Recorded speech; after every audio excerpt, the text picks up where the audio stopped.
जे विनर्स असतात ते कधी सुद्धा परफेक्ट डिसिजनसाठी वेट करत नाहीत. तो जो कोट आहे ना तो खराच आहे. Toppers do not wait for perfect decision, they take decision and make it perfect. असंच एक उदाहरण आज आपल्यासोबत आहे. क्लास 10th CBSEची 10वीची आपली टॉपर जी आहे स्वरा कोकिळ हिचं अशी एक स्टुडंट आहे जी की जिनं अगोदर 10वी सुरुवात व्हायच्या सुरुवातीलाच मला तिनं सांगितलं होतं, 9th जेव्हा पास आउट झालो आम्ही, की सर मी 10वीला टार्गेट माझं 95+ आहे.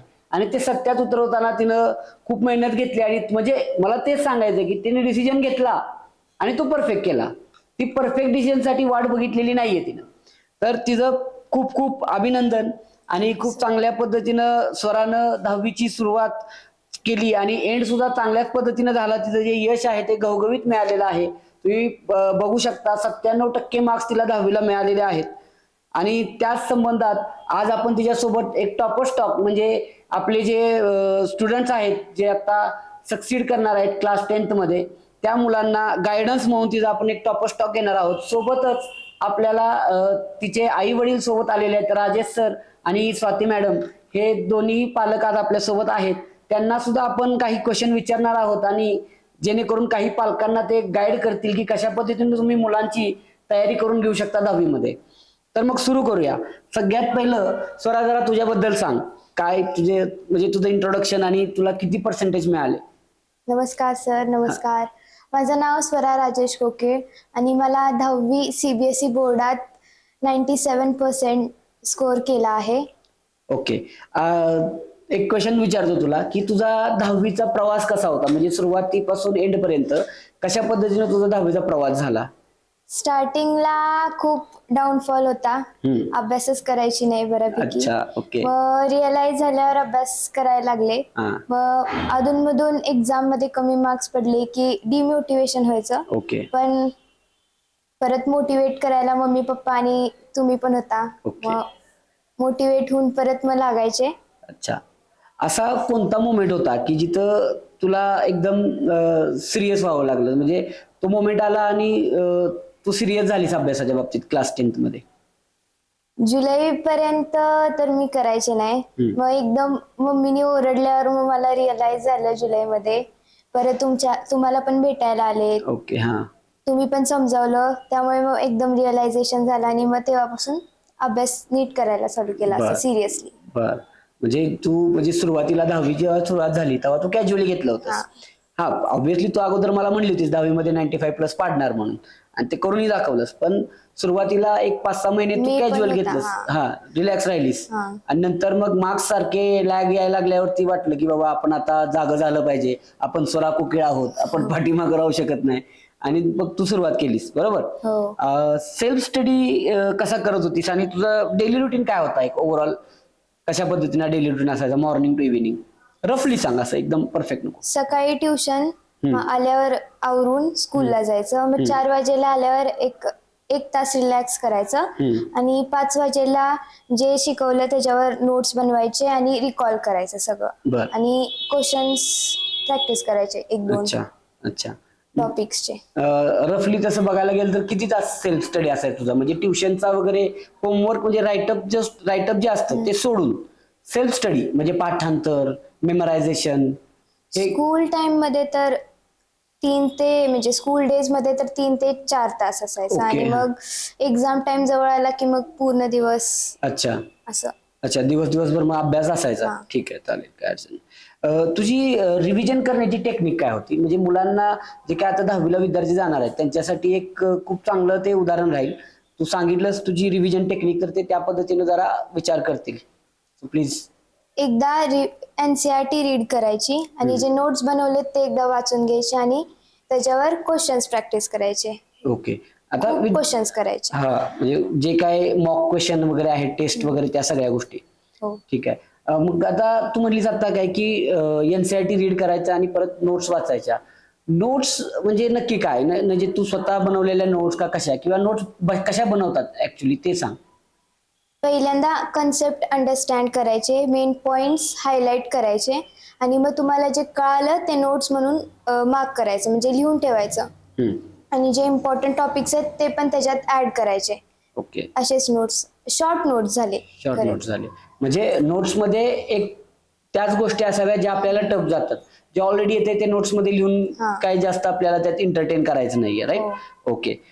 स्कूल, कोचिंग आणि सेल्फ स्टडी ह्या 3 गोष्टी प्रत्येक 10वीच्या मुलासोबत एक चॅलेंजिंग ठरतात, की त्याला कोचिंगला पण जावं लागते, स्कूलला पण जावं लागते, आणि बरेच जण लावत नाहीत कोचिंग, काही जण लावतात. मग कोचिंग लावल्याचा फायदा तर होतोच आपल्याला, ॲज यू नो, हो. की बाबा आपल्याला कोणतं पुश करायला असतं, है ना? स्वतःही करतोच, पण कोण जर पुश करायला असेल तर अजून जरा जास्त चांगले मार्क्स मिळतात. मग तू या तिन्ही गोष्टींमध्ये बॅलन्स कसा ठेवलास, की कोचिंग पण आहे, इथला वेगळा अभ्यास आहे, स्कूलचा पण अभ्यास आहे, आणि सेल्फ स्टडी पण आहे? ट्युशनचा होमवर्क तर घरी आल्यावरच करायचे. स्कूलचा होमवर्क स्कूलमध्येच करायचे मी, ऑफ लेक्चर असेल किंवा हॉबी पिरियड असेल तेव्हा. बरं. आणि मग जो वेळ राहिला तो सेल्फ स्टडीला करायचा. अच्छा, ठीक आहे.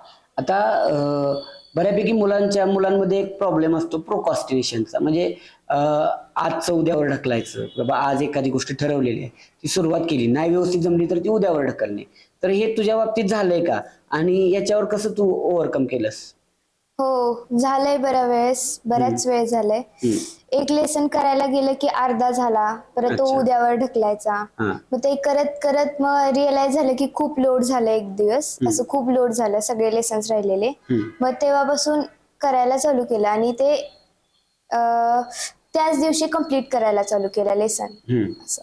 म्हणजे प्रोकास्टिनेशनमुळं ऍक्च्युली आपण लॅगवर जातो, पण ते जेव्हा रिअलाइज वेळेत झालं पाहिजे. जे तुला जुलैमध्ये रिअलाइज झालं ते डिसेंबरमध्ये झालं असतं तर वेळ गेला होता ऑलमोस्ट, हो. आहे की नाही? So that's a good thing की तुला लवकरात लवकर रिअलाइज झालं.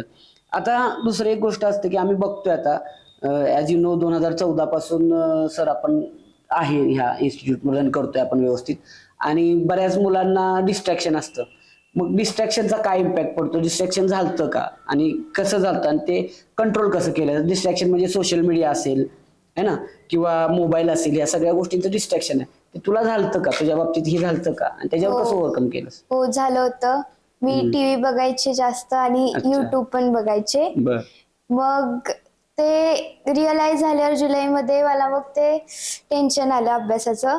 मग एक असा निर्णय घेतला की एक्झाम झाल्यावर काय असेल ते बघायचं, महिनाभर काय असेल ते, अच्छा. मे मध्ये पुढच्या सुट्ट्यांमध्ये असं. ओके. मग काय येस, म्हणजे तू कंट्रोल ठेवला. डिनाय नाही केलंस, म्हणजे स्वतःच्या माइंडला सिग्नल दिलास की बाबा हे आपण एक्झाम झाल्यानंतर बघू, हे आपण बघायचं नाही असं नाही, एक्झाम झाल्यानंतर बघू, पण आता एक्झामवर आपण फोकस करू, असं सांगितलंस आणि पुढे गेलीस. Very nice. स्टडी करताना तू फोकस कसा मेंटेन केलास? म्हणजे माझा क्वेश्चन हा आहे की अभ्यास करताना बऱ्याचदा असं होतं की आपण सुरुवात केली आणि ती कन्सेप्ट वीक असेल, किंवा ते क्वेश्चनच समजला नसेल, किंवा काय ते अचानक असं वाटायला लागलं की हे जे आहे हे आपण वाचलेलं त्यापेक्षा काहीतरी वेगळंच आहे, त्याचा अर्थच लक्षात येणार, तर आपण ते सोडून देतो तिथल्या तिथं. मग बऱ्याच मुलांच्या मध्ये असं होतं. मग तू फोकस कसा मेंटेन केलास तिथं? तो जो टॉपिक नाही कळाला ना, तो बाजूला ठेवला. दुसरे जे टॉपिक्स होते ते करून घेतले. बरं. आणि मग डाऊट असेल तर मग ट्युशन मध्ये येऊन आणि शाळेमध्ये तेवढा क्लिअर केला. जरी कळाला नाही तरी मग 2-3दा ते रिपीट एनसीईआरटीचं वाचून ते कळालं. Okay okay. आता पुढचा एक क्वेश्चन आहे, जरा इंटरेस्टिंग आहे, पण मला पडला होता की विचारतो तुला, की कधी असं झालंय का 10वी की खूपच वर्स्ट मार्क्स पडलेत, की हे मार्क माझे आहेत असं तुला वाटतच नाही, असं झालंय का? आणि ते किती होते तेही सांगा मला. हा. मॅथ्स मध्ये खूप कमी पडलेले, हा. 43 आउट ऑफ 80 पडलेले अच्छा. प्रिलियम 1 मध्ये. ओके. हा. ते झाले. मग कसं केलंस ते? घरी कळल्यावर घरातल्यांचा, म्हणजे ऑब्व्हियसली सर आणि मॅडम तुझ्याकडून जास्त अपेक्षा ठेवतायत, आणि तिथं तेवढे कमी मार्क्स पडल्यावर तू कमबॅक कसा केलास मग? ओरडले होते त्या दिवशी जरा सॅड मुवमेंट झाली होती. ओके. त्याच्यानंतर मग सगळं असं जाऊ दे, फ्रेश स्टार्ट करूया असं स्वतःला म्हणलं आणि चालू केलं परत. आता अजून एक, आता काही म्हणजे वर्ग 2 आहेत, असे 2 प्रकारचे क्लास पडलेले आहेत आपल्या इकडं. म्हणजे काही मुलांना मॅथ्स अवघड जातं, काही मुलांना सायन्स अवघड जातं. सायन्स अवघड असणारा सुद्धा बराच वर्ग आहे, कारण सायन्समध्ये फिजिक्स, केमिस्ट्री, बायोलॉजी या 3 मिक्स गोष्टी आहेत, आणि यावेळी पॅटर्न सुद्धा तुम्हाला एकदम फ्रेश पॅटर्न होता, नवीनच पॅटर्न तुम्ही अटेंड केलात. तर मग सायन्सला तुला 100 आउट ऑफ किती मार्क्स मिळाले? 97 मिळाले बोर्डला, राईट? हो. Huge congratulation for that. आणि ते कसं अचीव्ह केलंस तू? म्हणजे सायन्ससाठी काय स्ट्रॅटेजी आहे वेगळी? सायन्स, बायो खूप इझी होतं. बायो सगळं संपवून टाकलं, त्याचे नोट्स बनवले आणि त्याच नोट्सनी म्हणजे चांगले मार्क्स पाडले बायोमध्ये. फिजिक्स साठी एनसीईआरटी डेफिनेशन्स ते एकदा रीड केले आणि क्वेश्चन प्रॅक्टिस केली. केमिस्ट्रीचे फॉर्म्युला आणि पिरियडिक टेबलचे एलिमेंट सिम्बॉल ते लक्षात ठेवून ते रिॲक्शन बॅलन्स करायचं प्रॅक्टिस जास्तीत जास्त केली होती. ते त्याच्यामुळे केमिस्ट्री पण गेले. ओके ओके, चालेल, छान. आता दुसरा क्वेश्चन आहे आपला की बोर्ड एक्झामसाठी, म्हणजे बोर्ड एक्झाम मध्ये जेव्हा आपण एक्झाम हॉलमध्ये जातो 3 तास असतात. मला वाटतं जेवढे पण विद्यार्थी परीक्षा देतात सगळ्यांकडे 3च तास असतात. मग त्या 3 तासात तू कसं काय, म्हणजे तुझी स्ट्रॅटेजी कशी होती की कशा पद्धतीने ते 3 तास तू घालवलेस? बरेच म्हणजे साईन करायला वगैरे वेळ जात असतो, पण स्टार्टिंगला शांत राहिले, जरा डीप ब्रीदिंग वगैरे केलं आणि कव्हर करण्याचा जास्त जास्त प्रयत्न केला. एक्स्ट्रा क्वेश्चन नाही घेतले मी सोडवायला. ते जर टाइम भेटला आणि एखादा क्वेश्चन अवघड वाटत असला तरच एक्स्ट्रा क्वेश्चन त्याच्या बदली सोडवला, नाहीतर नाही केले मी. मला व्ह्युअर्सना हे सांगायचं की हिनं आता खूप इम्पॉर्टंट गोष्ट सांगितलेली आहे. 3 तास जेव्हा प्रत्येक विद्यार्थ्याकडे असतात तेव्हा 3 तासामध्ये आपण 3 तासामध्ये फक्त आणि फक्त जे एक्स्ट्रा क्वेश्चन आहेत ते सोडून जे क्वेश्चन मॅन्डेटरी आहेत तेच अटेम्प्ट केले पाहिजेत. तेवढेच अटेम्प्ट करण्यासाठी आपल्याला ते 3 तास असतात. पण बरेच विद्यार्थी काय करतात की एक्स्ट्रा क्वेश्चन आहे, सोप्पा आहे, त्यामुळे ते लिहायला घालवतात वेळ, आणि मग एंडला असं होतं की बरेचसे क्वेश्चन येत असतात आणि टाइम उरत नाही, आणि तेवढ्या वेळात मग ते टाइम प्रेशर मध्ये एखादा क्वेश्चन चुकतोच. ते रिव्हर्स इंजिनिअरिंग म्हणजे चुकीच्या ठिकाणी तुमचं डायरेक्शन जाते आणि तुमचे मार्क्स कमी होतात. त्यामुळं हे तुझं जे सांगितलंस तू ते सर्व विद्यार्थ्यांनी मला वाटतं ऐकलं पाहिजे आणि त्या पद्धतीनंच फॉलो केलं पाहिजे. बोर्ड एक्झामची तुमची जी 3 तासाची स्ट्रॅटेजी फिक्स्ड पाहिजे. ओके, टाइम प्रेशर कसा हँडल केलास? म्हणजे आता 3 तास जेव्हा संपत येतात तेव्हा बऱ्याच त्या गोष्टी राहिलेल्या असतात की बाबा आता हा क्वेश्चन मला माहिती आहे येतोय, पण आता याला लिहिण्यासाठी किती वेळ आहे, किंवा असं झालंय का शेवटचे 10 मिनिट राहिलेत आणि 5 मार्काचा क्वेश्चन राहिलेला आहे, असं कोणत्याही सब्जेक्टसाठी झालंय का? आधीच कव्हर झाला होता पेपर, म्हणजे बरेच पेपर कारण खूप प्रॅक्टिस केली होती. अच्छा. तरी सोशल सायन्सच्या पेपरला तसं झालं होतं. तर मग जे जास्त मार्क्सचे क्वेश्चन्स आहेत ते अटेम्प्ट केले मी, कारण त्याच्यात जे काही लिहिलं, काही जरी लिहिलं त्याचे मार्क्स भेटतात. कमी का होईना पण भेटतात त्याचे मार्क्स. जर 1 मार्कर किंवा 2 मार्कर करायला घेतलं ना तर ते चुकतं एखाद वेळेस. मग मोठे क्वेश्चन्स अटेम्प्ट करून ते मी छोट्या क्वेश्चन्स कडे केले मी. ओके ओके, मग अगोदर तुझं मोठे क्वेश्चन अरेंज केले होते सगळे, तू व्यवस्थित अटेम्प्ट केलेस आणि नंतर छोट्या क्वेश्चन्स कडे गेलीस. ओके, आता जरा वेगळे क्वेश्चन्स आहेत, ठीक आहे, इंटरेस्टिंग आहे ते सुद्धा. तुला सर्वात जास्त मोटिवेट कुणी केले क्लास 10th मध्ये? पॅरेंट्सनीच केले आणि टीचर्स. परत अतिच जास्त झालं की मग मी सरांना आणि मॅम कडे यायचे. मोटिवेशन. अच्छा, मोटिवेशन म्हणजे ओरडा भेटायचा का? अच्छा, त्यातूनच तुला पुढे काहीतरी करायची इच्छा ही व्हायची जनरेट. ठीक आहे, तुझ्या हे आता तुला जे सक्सेस मिळालं हे बऱ्यापैकी सर म्हणजे खूप मुलांचं स्वप्न असतंय 95% पुढे मार्क्स पाडणं. त्यातलं एक स्वप्न हिनं बघितलंय आणि तिचं ते स्वप्न पूर्ण झालंय. ह्या स्वप्नामध्ये हे जे स्वप्न तू सत्यात उतरलं त्याच्यामध्ये आई वडिलांचा किती वाटा आहे त्याच्यात? खूप आहे. मार्क्स कमी पडले की मग खूपच सॅड वाटायला लागलं की मग मम्मी ओरडायची, काय करायला लागले, जाऊ दे. परत मम्मीच म्हणायची असू दे, दुसरा सब्जेक्टचा घे आता, फ्रेश स्टार्ट कर. परत सरांकडे घेऊन यायचे, मग ते पण समजून सांगायचे चांगला अभ्यास कर, पुढे अजून खूप वेळ असं. म्हणजे पॅरेंट्स ऑन ड्युटी 24 hours होते आहे ना. म्हणजे तू झोपतेस किती वाजता, उठतेस किती वाजता, करतेस काय, या सगळ्या गोष्टींकडे काटेकोरपणे पालकांनी लक्ष दिलंय आणि त्यामुळेच कुठेतरी एवढा इम्पॅक्टफुल रिझल्ट आपल्याला मिळालाय. ठीक आहे, पुढचा क्वेश्चन असा आहे जरा की obviously you are a student of स्वराज्य अकॅडमी, आणि अकॅडमीने तुला कशी मदत केली 10वीच्या तुझ्या ह्या रिझल्ट्स मध्ये? त्यांनी लाईफ लेसन्स पण दिले टीचर्सनी, आणि स्टडी तर होताच, आणि लास्टला टेस्ट सिरीज आणि पेपर अनालिसिस ते सगळं करायला मदत केली होती. त्याच्याने खूप चांगला इम्पॅक्ट पडला. त्याच्याने रिअलाइज झालं की अजून काय काय केलं पाहिजे आपल्याला, कुठे आपण चुकतोय. बरं, मग टेस्ट सिरीजचा कसा इम्पॅक्ट होता आणि डाऊट सॉल्व्हिंग होत होतं का? तुझे डाऊट्स वेळोवेळी सॉल्व्ह होत होते का? हो, टेस्ट सिरीज मी 1 दिवसात 2 का 3 पेपर तर द्यायचेच. एक्स्ट्रा क्वेश्चन बघायचे, जरी एखादा पेपर नाही देता आला तर ते क्वेश्चन्स बघून घ्यायचे आणि टफ वाटला तर मॅमकडे आणि सरांकडे येऊन सॉल्व्ह करायचे. आता यानंतर पुढचा क्वेश्चन आहे की तुझं यानंतर आता 10वी एवढे छान मार्क्स पडलेले आहेत, पुढे टार्गेट काय आहे तुझं? मेडिकल फील्डमध्ये मला जायचंय. जायचं आहे म्हणजे नीटची एक्झामचे हा. प्रिपरेशन करायचे आहे. Very nice.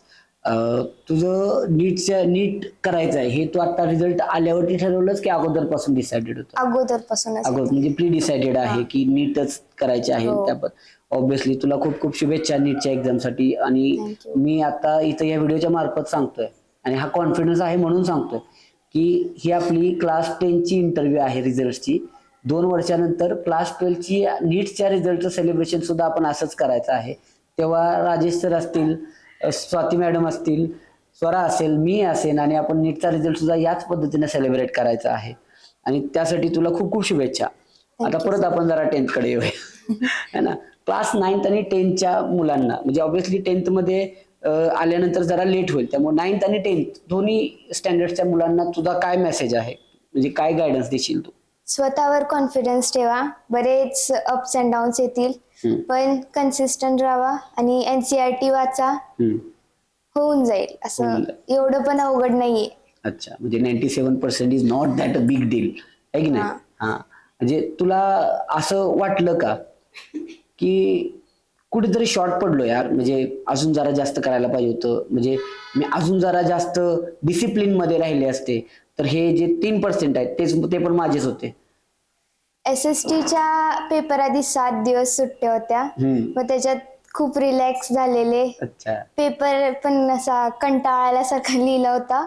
ओके. मग ते जर चांगलं अजून लिहिलं असतं तर चांगले मार्क्स. मला वाटतं ते 3% तिथंच जरा आपले कमी झाले, बरोबर. मग ते जरा 7 दिवस म्हणजे पेपरमध्ये जेव्हा पेपरचं टाइम टेबल येतं क्लास 10 बोर्डचं, तेव्हा 2 पेपरच्या मध्ये बऱ्याचशा सुट्ट्या असतात काही पेपरमध्ये, तर त्या सुट्ट्या आपण म्हणजे काळजीपूर्वक घालवल्या पाहिजेत आहे की नाही? मग तिथं जरा थोडंसं आपण मागं पडलो नाही तर अन्यथा हा म्हणजे हिच्याकडून हे शिकण्यासारखं आहे की तिला माहित आहे की कमी कुठं पडले. जे बरोबर आले ते आलेच आहेत, 97% आलेतच, त्याबद्दल अभिनंदनच आहे. पण जे 3% कुठं आपण कमी पडलो हे तिला रिअलाइज झालेलं आहे. आणि मला वाटतं हे तू नीटच्या प्रिपरेशन मध्ये अप्लाय करशील. कोणताही सेक्शन असा ठेवायचा नाहीये, कोणताही सेक्शन मध्ये असं रिलॅक्स राहायचं नाही. ते 7 दिवस लक्षात राहतील तुला नेहमीच मला वाटतंय. ओके, चालेल. आता जरा थोडंसं आपण पॅरेंट्स कडे बोलूया. पॅरेंट्स साठी मला जरा क्वेश्चन आहे. सर्वप्रथम वेलकम राजेश सर तुमचं स्वराज अकॅडमी मध्ये. तुम्हाला एक प्रश्न आहे माझा पहिला की तुम्ही स्वराला कशा पद्धतीने अभ्यासात सपोर्ट केला? स्वराला अभ्यासात सपोर्ट करण्यासाठी बऱ्यापैकी करत होते. काही असे सब्जेक्ट होते की तिला शाळेतून फारसं काय म्हणजे हे मिळत नव्हतं, की तिला समजत नव्हतं त्यांचं शिकवलेलं. विशेषतः इंग्लिशचं ग्रामर आहे ते मला स्पेशली ते करावं लागलं तिच्यासाठी. IT सब्जेक्ट आहे. IT मला कंपल्सरी मीच तिला त्या लॅपटॉपवर शिकवलं आहे. शेवटी मी करावंच लागलं, मग पर्याय नव्हता, नाहीतर ते मार्क्स कुठून मिळणार होते. बरोबर. IT ला किती मार्क्स मिळाले? 98. तर मग 98 मार्क्स मध्ये सरांचं सुद्धा तेवढं. या गोष्टी कसं आहे माहिती का, की आपण असं दुर्लक्ष नाही करू शकत त्या गोष्टीला. बरोबर. ते कुणी देत नसेल तर आपल्याला पालक म्हणून केलंच पाहिजे, असा तो विषय आहे आता. म्हणून मला ही शेवटच्या क्षणी यायची, बरोबर आहे. म्हणजे परीक्षेच्या आधी म्हणा, मराठीचा विषय तर मी किती वेळा त्याला ते शिकलोय, मला पाठ झाले होते ते धडे तिचे, एवढं ते मराठी आलं. ते हिने मराठीचं ग्रामर शिकवलंय माझ्या मिसेसना आणि इंग्लिशचं ग्रामर मी शिकवायचं. हे आता कसं होतं की ह्या गोष्टी ऍक्च्युअली मला अपेक्षित होते शाळेतून चांगल्या पद्धतीने शिकवणं. शाळेतनं तो बाकीच्या गोष्टीतून त्यांना तेवढा वेळ मिळायचा नाही. Okay okay. आणि ह्यांनाही वेळ मिळायचा नाही, कारण मॅथ्स आणि सायन्सकडे फोकस जास्त असतो. Okay okay. आलं लक्षात. त्यामुळे तो हा प्रॉब्लेम झाला, म्हणून मग तुम्हाला तिथे लक्ष घालावं लागलं. Otherwise science is good. म्हणजे केमिस्ट्री पण मी तिला शिकवलं होतं, त्याचा काय विषय नाही. ते विशेषतः केमिकलचं बॅलन्सेस आणि ते आपण जे हे करतो सगळे मिक्स करून रिॲक्शन्सचं जे सोल्युशन येतं ना, ते माझा सब्जेक्टच केमिस्ट्री आहे, त्यामुळे ते मला माहिती होतं. ते मी त्याला शिकवलं होतं थोडंसं. फार थोडा भाग होता तो, पण तिला तो समजून सांगितला. बरोबर. आता म्हणजे मला रिव्हर्सला पण सांगायचं इथं की वडील हा प्रत्येक मुलीच्या आयुष्यातला सुपर हिरो असतो, मुलाच्याही आयुष्यातला सुपर हिरो असतो. तो सुपर हिरो कसा असावा हे उदाहरण आपल्याला जिवंत उदाहरण येत आहे. कारण त्यांची सगळी कामं बघून परत एक्स्ट्रा वेळेत त्यांनी स्वराचं थोडंसं प्रिपरेशन पण करून घेतलेलं आहे. म्हणजे तिला म्हणजे तो पुश गरजेचा असतो पालकांकडून. म्हणजे कधी ती नाराज झाली तर तिला समजावून सांगितलेलं आहे, कधी डिमोटिवेट झालं तर तिला मोटिवेट केलेलं आहे. त्याशिवाय त्यांचं जे काही एज्युकेशन आहे, त्यांचं जे काही बॅकग्राऊंड आहे ते सुद्धा त्यांनी त्यात हे केलेलं आहे. आता काही पालकांचं एज्युकेशन झालेलं नसतं, तरीही तुम्ही जो पुश असतो ना तो खूप गरजेचा असतो. तो पुश कसा द्यावा हे मला वाटतं राजेश सरांकडून आपण शिकलं पाहिजे. यानंतर सर मला मॅडमना क्वेश्चन विचारायचा आहे. हा, घरात स्टडीचं इन्व्हॉल्वमेंट कसं तयार ठेवलं होतं तुम्ही? नाही, तिने सांगितलेलं होतं की मला कोणी म्हणजे सेपरेट रूम द्या आणि मी तिथे अभ्यास करणार. त्यामुळे तिला रूम मध्ये गेली की कोणी डिस्टर्ब करत नव्हतं, काही नव्हतं. तिच्या पद्धतीने सगळं सेट केलेला होता. म्हणजे तिनं सांगितलं होतं, हो. तिनं सांगितलं त्या पद्धतीने तुम्ही केलं. तसंच केलेलं. Okay okay. म्हणजे हे एक विनरची खासियत आहे. विनर्स असतात ते प्रत्येक गोष्ट प्रॉपरली प्रिडिटरमाइंड करून ठेवत असतात आणि त्या गोष्टी फॉलो करायला लावत असतात. आणि मला वाटतं स्वरात तू सांगितलंस आणि त्या पद्धतीने मी केलं. आता आई म्हणलं की ना एक असतं बारकावा, आहे की नाही? मग बऱ्याच मुलांचं किंवा मुलींचा मोबाईलमुळे डिस्ट्रॅक्शन आहे. ते मोबाईलवरती तिच्या कंट्रोल कसा ठेवला तुम्ही? नाही, तिला सांगितलेलं मोबाईल वापरल्यावर काय परिणाम होतो, काय दुष्परिणाम होतो सगळे. शाळेतले तिला एक्झाम्पल दिलेले, मुलीचं स्कोरिंग मध्ये फरक पडलेला तिला दाखवून दिला. त्यामुळे तिला पण कळलं की नाही, हे आपल्या उपयोगाचं नाहीये, आपण अभ्यासावरच फोकस केला पाहिजे. त्यामुळे तिला पण ते व्यवस्थित कळलं आणि मग तिने सोडला मोबाईल. ते आम्ही कल्पना केली होती, आम्ही मोबाईल घेऊन देणार नाही 10वी होत. म्हणजे अगोदर काय मोबाईल आमच्या पाहायचा, आमच्या दोघांची पाहायची ती जास्त होईल ती लिमिट मध्ये. ओके. काय ते डिस्ट्रॅक्शनच राहिलं नाही ना ते. एकदा मोबाईल आला की सुरुवातीला फार हाऊस असते माणसाला बरोबर पाहायची सतत. ओके. ते गेलं ना त्याचं. आता ही जी जर्नी होती, आता या जर्नीमध्ये म्हणजे क्लास 10 ची सुरुवात झाली, आता संपलं. मला वाटतं आपण रिझल्ट सेलिब्रेट करतोय. या पूर्ण एका वर्षात कधी तुम्हाला दोन्ही पालकांमध्ये काय टफ फेज आलाय का, की येस या सगळ्या गोष्टी विस्कळीत व्हायला लागलेल्या आहेत, काही व्यवस्थित आम्ही खूप विस्कळीत आले नव्हते, पण जशी परीक्षा जवळ आली की नाही तिचा अभ्यास पूर्ण होत नव्हता, हे होत नव्हता, त्यामुळे जरा ती थोडीशी डिमोरलाइज झाली होती. अच्छा अच्छा. मग त्याच्यावर आपण त्याला म्हणतो ना डिप्रेशन येणं, या टाईप मध्ये ती खूप थोडीशी झाली. मग आम्ही खूप वेळ समजून सांगितलं, आम्हाला लक्षात आलं की हे आमच्या एकट्याच्या कंट्रोल मध्ये नसेल तर आपल्याला दुसऱ्याची मदत घेऊन म्हणून आम्ही अश्विनी मॅडम आणि तुमच्याकडे पाठवलं होतं. ती दोघी जणी आल्या होत्या. हे करण्याचा उद्देश असा होता की जास्तीत जास्त माणसांनी तिला मग लक्षात आलं पाहिजे की नाही सगळं काय हातातून गेलेलं नाही, थोडासा सब्जेक्ट मध्ये मागं पडलो म्हणजे काय आपलं सगळंच गेलं नाही, ते करता येतं. हे ती जी आयडिया तुम्ही त्याला दिली ना, त्यानंतर ते आताच तिने पिकअप घेतला आणि मला खात्री होती ना हे मिळणार आहे. फक्त कसं आहे की खूप एकच गोष्ट सारखी सारखी करण्यामुळे माणसाला फटीक येतो, कंटाळा येतो, काय तेच तेच आहे. आणि हे साहजिक आहे. त्यामुळे तिला थोडं त्यातनं बाहेर काढलं. तिला 1-2 दिवस म्हटलं तू रिलॅक्स राहा, अभ्यासच करू नकोस, परत सुरू कर. म्हणजे रिलॅक्स झालं पाहिजे थोडस, ते एक टेन्शन मधनं, एवढाच विषय होता. बाकी काय जास्त ही तुम्ही जी आता गोष्ट बोललात ना, खूप म्हणजे ही आहे महत्वाची गोष्ट आहे. ही बऱ्याच पालकांनी इकडे लक्ष दिलं पाहिजे की आपण मुलांना कंटिन्युअसली पुश देणं म्हणजे काय, फक्त आरडाओरड करणे किंवा अभ्यास कर म्हणणे. जेव्हा सरांच्या लक्षात आलं की आपली मुलगी जरा थोडीशी डिमोरलाइज होते, तेव्हा ते एकतर पहिल्यांदा माझ्याकडे घेऊन आले, मी अश्विनी मॅडमनी आम्ही तिला समजावलं आणि त्यानंतर सरांनी 2 दिवस तिला अभ्यासच करू नको म्हणून सांगितलं, रिलॅक्स राहा. कारण रिपीटेडली एकच गोष्ट करणं ना, ते तुम्ही एखाद्या चहाच्या टपरीवरच्या कामगाराला विचारू शकताय. त्यासाठी दिवस हा नवीन नसतो, रोज तेच काम करायचंय.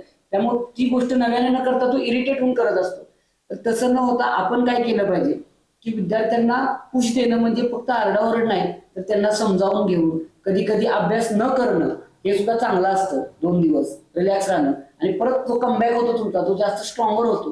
हे आपल्याला राजेश सरांनी दाखवून दिले परत एकदा. मानसिक रिलॅक्सेशन झालं पाहिजे. बरोबर. सर आता थोडस इन्स्टिट्यूशनल क्वेश्चन आहेत माझे, की स्वराज्य अकॅडमी बद्दलचा तुमचा अनुभव कसा आहे? हो, मला वाटतं ती 7वीत काहीतरी पहिल्यांदा आली होते स्वराज्यामध्ये, आम्ही पाहिलं. त्यानंतर पासून आम्ही कंटिन्युअस स्वराज्यामध्येच ठेवला आहे. ओके.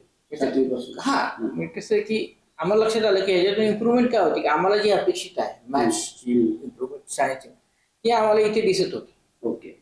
त्यामुळे आम्हाला याविषयी खात्रीच होती की बाबा इथे ठेवलं ते सरांकडनं ते साध्य होईल. आपल्याला जे आहे ते इम्प्रुव्हमेंट त्या सब्जेक्टमध्ये ती तशी झाली आहे.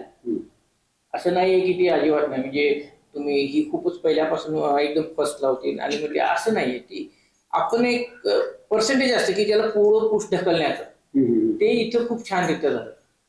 मोटिवेट करायचं काय की मॅथ्सला जर तुम्हाला सुरुवातीला जर नाही कळालं ना तर तुम्ही आयुष्यभर मॅथ्स करत नाही.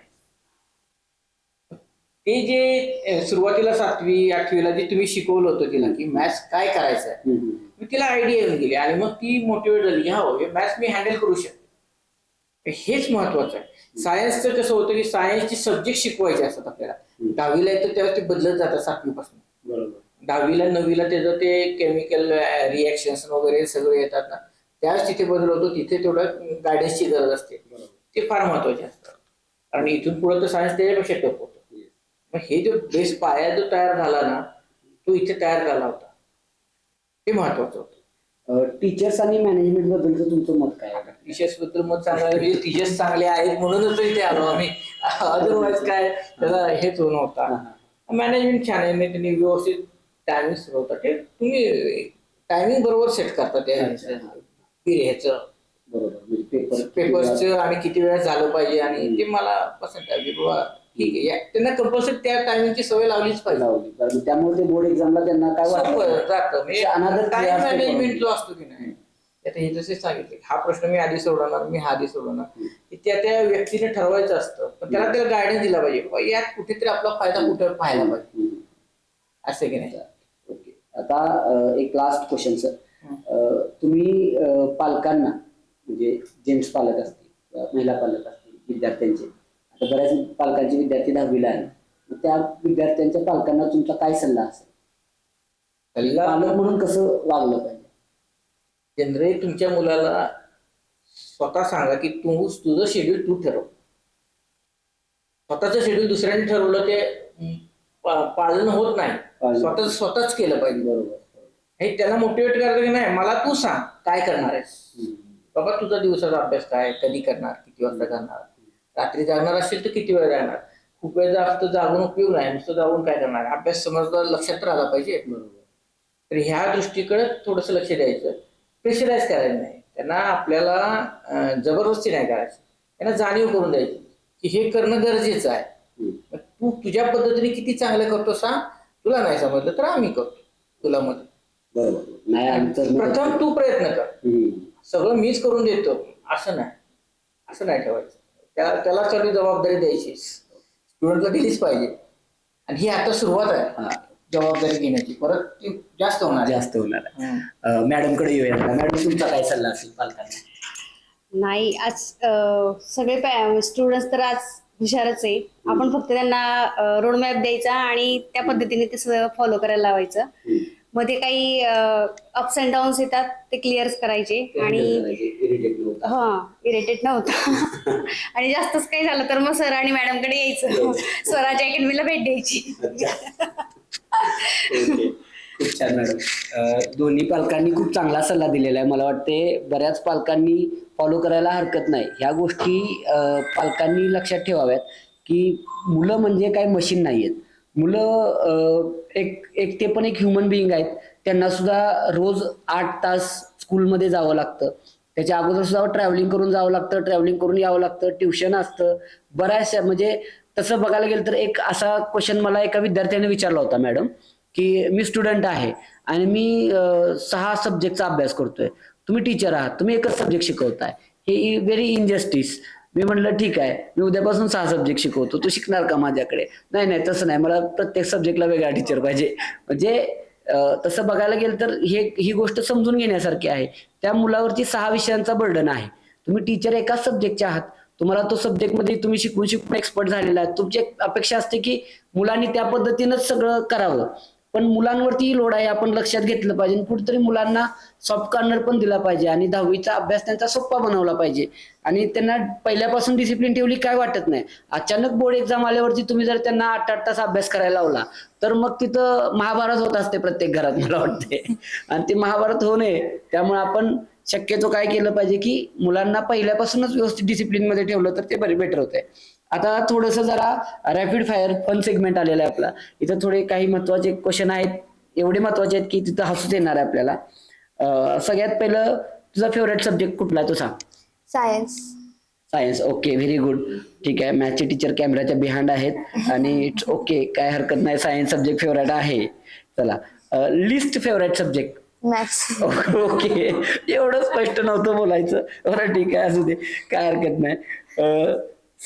आता दोन गोष्टी आपल्या समोर ठेवल्यात, समज स्टडी आहे आणि मोबाईल आहे, कोणता घेशील आता हातात? स्टडी. आता मोबाईल घ्यायला पाहिजे, आता रिलॅक्स आहे ना आपण, आता कुठे काय चालू आहे. तरी स्टार्टिंग साठी जरा प्रिपेअर केलं पाहिजे. 11 ची स्टार्टिंग पण आहे. ओके, म्हणजे आता 11th आपण 11th जे आपला गोल आहे तो नीटचा गोल आहे, त्यामुळं बेसिक टर्मिनॉलॉजीज असतील, बेसिक ब्रिजेस असतील, त्या सगळ्या गोष्टी आपण करून घेतल्या पाहिजेत.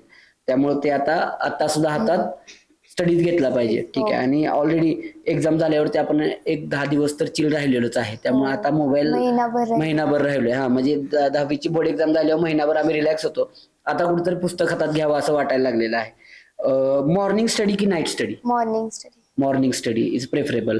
बऱ्याच मुलांना नाईट स्टडी करायचा असतो. हा, प्रत्येकाचं युनिकनेस आहे, त्यामुळं नाईट स्टडी केला तरी चालतोय, मॉर्निंग स्टडी केला तरी चालतोय, पण morning study is more effective than night study as per my opinion, because lots of students are spending whole night, आहे ना, म्हणजे पूर्ण रात्र घालवतात त्यात, मग दिवसा ट्युशन मध्ये म्हणा, स्कूलमध्ये म्हणा, फोकस राहत नाही. त्यामुळं morning study is always better, right?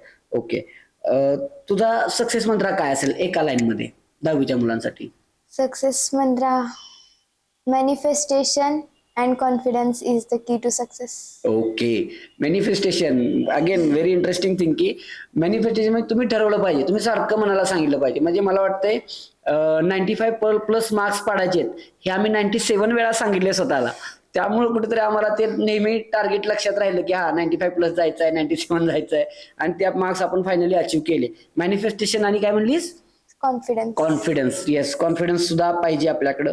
आणि कॉन्फिडन्स प्रॅक्टिसने येतो बरं का. कॉन्फिडन्स असा ओव्हरनाईट येत नाही, कुठल्या दुकानात विकत घेता येत नाही, नाहीतर आपले पप्पा तेही विकत घेऊन देतील, पण ते नाही जमत, है ना. कॉन्फिडन्स हा प्रॅक्टिसनच येतो, बरोबर. येस. त्यानंतर पॅरेंट्स बद्दल क्वेश्चन आहे. आता पॅरेंट्स समोरच आहेत, डायरेक्टली सांगायचं पण जेन्युइन सांगायचं. स्ट्रिक्ट आहेत की फ्रेंडली आहेत? फ्रेंडली. अच्छा, दोघं पण? ओके, दोघंही फ्रेंडली आहेत. प्रेशर देतात की सपोर्ट करतात? प्रेशर पण देतात आणि सपोर्ट पण करतात. अच्छा, ओके. आता एक लास्ट क्वेश्चन आहे, महत्वाचा क्वेश्चन आहे तुला स्वरा. आज आपण कॅमेऱ्यामध्ये ह्या सगळ्या गोष्टी रेकॉर्ड करतोय आणि ही युट्यूब वरती रेकॉर्डिंग लाईफ टाइम राहणार आहे. मला आज तुला डायरेक्टली विचारायचं पालकांच्या समोर की आज कॅमेरा समोर तू आई वडिलांना काय प्रॉमिस करशील? तुझं काय प्रॉमिस असेल आई वडिलांसाठी?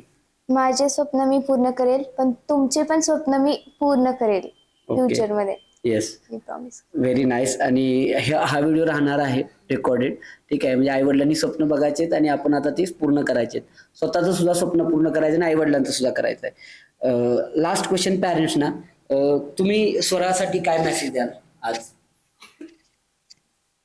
तिनं आपल्या आयुष्यात जी काय तिला इच्छा होती, म्हणजे बनायचं आहे, शिकायचं आहे, ती तिने पूर्ण करून घ्यावीच, आलं लक्षात. परंतु हे करत असताना तिनं ही गोष्ट अशी ठेवली की आपल्याला यासाठी किती कष्ट घ्यायला लागणार आहेत, याचीही जाणीव तिने ठेवावी. आमच्या कसं काय, आई वडिलांचं कामच आहे मुलांना ते काय करणार, तिच्या स्वतःच सुद्धा तिला ते कष्टाची जाणीव असली पाहिजे भविष्यात. त्यामुळं आपण यशस्वी होतो. याला जमिनीवर पाय ठेवणं, मात्र जमिनीवर ठेवणे पाय कायम, ते असले आवश्यक आहे. आपल्याला यश मिळालं म्हणून आपण एकदम हवेतही जायचं नाही, आलं लक्षात. हे आपल्या घरातली परंपरा आहे. आपल्या घरात कुणी असं नाही, आजी आजोबा यांचं ते पण, त्यांचं पण इथं कर्तृत्व आहे विट्यामध्ये भरपूर. ती परंपरा आपल्याला ठेवली पाहिजे ना. तुझ्या आजोबांचं नाव भरपूर मोठं आहे, ते असं आहे. म्हणून खूप छान मेसेज दिला सर. म्हणजे स्वरा पप्पांनी क्लिअरली सांगितलेलं आहे की तुला काय करायचंय की डाऊन टू अर्थ राहायचंय. कितीही जास्त मोठ्या पदावर गेलो, कितीही मोठं सक्सेस मिळालं तरी आपण डाऊन टू अर्थ. आणि दुसरा मेसेज एक महत्वाचा त्यांनी याच्या अगोदर दिला, तो म्हणजे की म्हणजे मला सुद्धा खूप भारी वाटलं सर ते. तुम्ही म्हणालात की स्वप्न बघ, पण स्वप्न बघितल्यानंतर त्या स्वप्नासाठी किती कष्ट लागणार आहे त्याचं मॅपिंग पण कर. स्वप्न डोळे झाकून बघू नकोस, थोडक्यात त्याचा अर्थ आहे डोळे उघडे ठेवून बघ की एखादं स्वप्न अचीव करा. समज की आता तू जस्ट आता आपलं एक डिसाईड झालेलं की आपल्याला नीट करायचंय, तर नीट करण्यासाठी जे कष्ट करावं लागतंय तेही तू अनालाइज करून त्या पद्धतीनं कष्ट केलं पाहिजे. स्वप्न बघणं आणि त्यासोबत ते अचीव करण्यासाठी कष्ट करणं दोन्हीही महत्वाचं आहे. खूप छान मेसेज दिला सर. मॅडम तुमचा काय मेसेज आहे स्वरासाठी? स्वरा असंच कन्सिस्टंट अभ्यास फोकस करून तिचं स्वप्न अचीव कर आणि आमचं पण त्याबरोबर होतंय हेच बाकी. ओके, खूप छान मेसेज दिलात सर आणि मॅडम तुम्ही आज. पालकांसाठी सुद्धा आणि स्वरासाठी सुद्धा खूप चांगल्या पद्धतीने तुम्ही आज आन्सर्स दिलीत. आणि आज आपण प्राऊड पॅरेंट आहोत. आपल्या मुलाला, आपल्या बाळाला 97% पडलेले आहेत. प्रत्येक पालकांचं स्वप्न असतं, ते स्वप्न तुमचं आज सत्यात उतरलेलं आहे. त्यासोबत स्वराने सुद्धा जे वर्षभर मेहनत केली त्याला कुठेतरी यश आलं आपण असं म्हणू शकतो. आणि यासाठी तुझं पण स्वरा खूप खूप अभिनंदन. आणि माझ्याकडून तुला पर्सनली एक पॅसेज असा आहे की मगाशी मी सांगितलेलंच आहे की नीटच्या रिझल्ट नंतर सुद्धा यायचं आहे. त्यासोबतच मला असं वाटतं की स्वरा कोकिळ आहे ना, एक मला लिजेंड म्हणून बघायचं आहे. कधी सुद्धा स्वतःला कमी समजू नकोस, कुणासाठी सुद्धा स्वतःला खाली खेचू नकोस. स्वतःला कोण पाय खेचत असेल तर त्याला नमस्कार करून सांग की मला पुढे जायचंय आणि तू पुढे जात राहा. आणि आपण असंच आता टीचर आणि स्टुडंट, पॅरेंट्स तर सोबत असणार आहेत, पण आपली टीचर स्टुडंटची जोडी सुद्धा कधी तुटली नाही पाहिजे. टीचर मी आहे, तू स्टुडंट आहेस, आपण आयुष्याच्या शेवटपर्यंत मी सुद्धा सोबत आहे. म्हणजे मला वाटतं की असं पण माझ्या नशिबात एक दिवस यावा की मला तुझी अपॉइंटमेंट घेण्यासाठी वाट बघायला लागावी, एवढ्या मोठ्या पदावर तू जावंस. आणि त्यासाठी तुला खूप खूप शुभेच्छा. आणि याच पद्धतीनं ह्या इंटरव्ह्यू मध्ये एक आपण शिकलोय, सगळ्यांनाच विद्यार्थ्यांना, पालकांना एक मेसेज आपण पोचलेला आहे की डिसिप्लिन आणि सातत्य असेल तर आपण 100% आपलं सक्सेस मिळवू शकतो.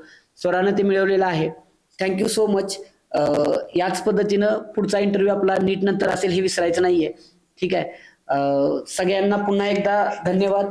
आपण आता धन्यवाद. हा, थँक्यू. इथे बोलवल्याबद्दल आणि आमचा इंटरव्ह्यू घेतल्याबद्दल. Okay, thank you.